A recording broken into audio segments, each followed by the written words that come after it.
Olá, meus irmãos, a paz do Senhor a todos vocês. Estamos de volta com a continuação do estudo sobre o Tribunal de Jesus Cristo, onde estamos falando sobre as recompensas no Tribunal de Jesus.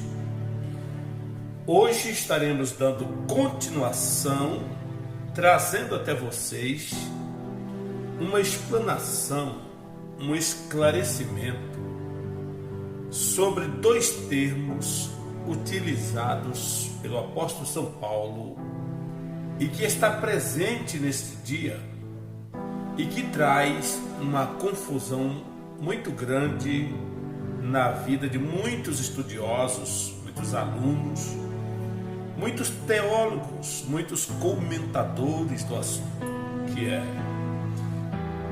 a presença do bem e a presença do mal. Essas duas palavras, utilizadas pelo apóstolo São Paulo, devem ser explicadas para que nós possamos de vez entender que nesse tribunal só participa os santos arrebatados. Mas vamos ao texto em 2 Coríntios, no capítulo de número 5 e o versículo de número 10, a expressão bem ou mal, usada por Paulo, e aí estaremos trazendo até vocês uma explanação sobre o assunto.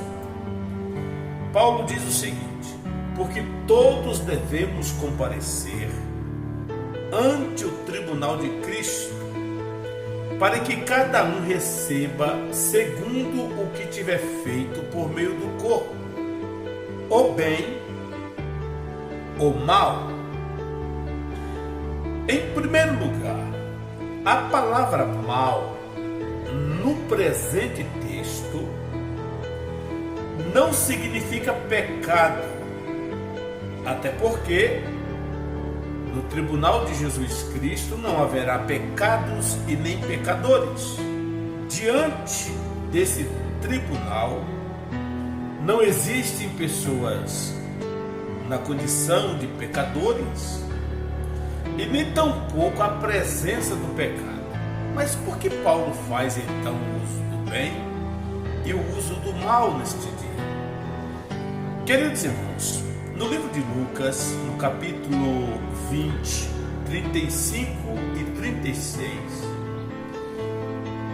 o Dr. Lucas escreve da seguinte maneira: mas os que forem considerados dignos de tomar parte na era que há de vir e na ressurreição dos mortos, não se casarão e nem serão dados em casamentos, e não podem mais morrer, pois são como os anjos, são filhos de Deus, visto que são filhos da ressurreição.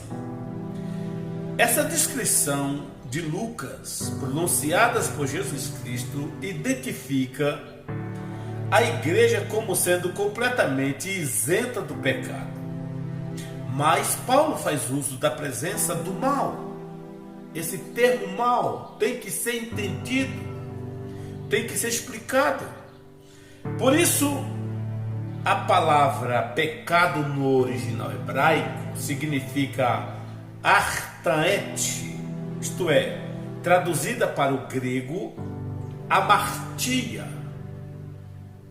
Meus queridos irmãos, no livro de Isaías, no capítulo de número 45, e o versículo de número 7, o profeta Isaías diz o seguinte: eu formo a luz e crio as trevas, eu faço a paz e crio o mal, eu, o Senhor, faço todas essas coisas. Se nós observar as coisas escritas nesse versículo, meio que a grosso modo, nós vamos embaralhar a nossa mente quando Deus diz que cria o mal que cria as trevas. Mas qual o significado dessa descrição bíblica? Meus irmãos, o sentido do mal aqui não indica pecado, e sim consiste no castigo justo que Deus impõe sobre aqueles que pecam. Essa forma de Deus tratar aqueles que cometem o pecado, essa forma de punição, a Bíblia chama de mal. É esse o mal que Deus diz que cria, isto é, uma punição, uma correção a nós que somos filhos e não bastardos. Deus cria o mal? Evidentemente que não. Eu formo a luz e crio as trevas. Eu faço a paz e crio o mal.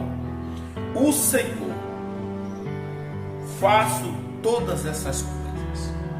Se você não procurar entender o que a Bíblia quer dizer com determinada expressão, você vai começar a cometer erros de interpretação, pregando coisas absurdas que a Bíblia não diz. Por isso a palavra não afirma que Deus criou o pecado deles. Diz sim que Deus trouxe a calamidade, trouxe o castigo sobre eles. E esse castigo, essa punição, a Bíblia chama de mal. Eu criei o mal, eu criei a punição, eu criei a correção para os filhos que erram, para que eles possam retornar aos cuidados do Pai Eterno. Por isso Isaías fez uso da palavra Ra, onde diz que Deus cria o mal. Ra, no sentido hebraico, é o castigo justo de Deus sobre os transgressores. Essa correção divinamente imposta por Deus aos transgressores foi a palavra Ra, introduzida pelo profeta, e distintamente declarada como uma experiência do mal, vinda de Deus sobre o povo. Isto é, uma punição vindo de Deus sobre o povo. Isso não quer dizer a presença e o efeito do pecado. Entenda, no tribunal de Cristo não haverá pecado e nem pecadores. Quando Paulo faz uso do termo mal, ele quer dizer justamente que Deus será o Deus que vai avaliar o teu trabalho, a tua obra, dentro do sistema da presença do fogo, da onisciência. E aquilo será destruído, as obras más serão destruídas. E a única coisa que vai perseverar ali são as obras boas que foram feitas para a glória de Deus. Que Deus te abençoe. Na próxima videoaula estaremos falando sobre contristados para o arrependimento. Amém? Fique na paz, que Deus lhe abençoe em nome de Jesus.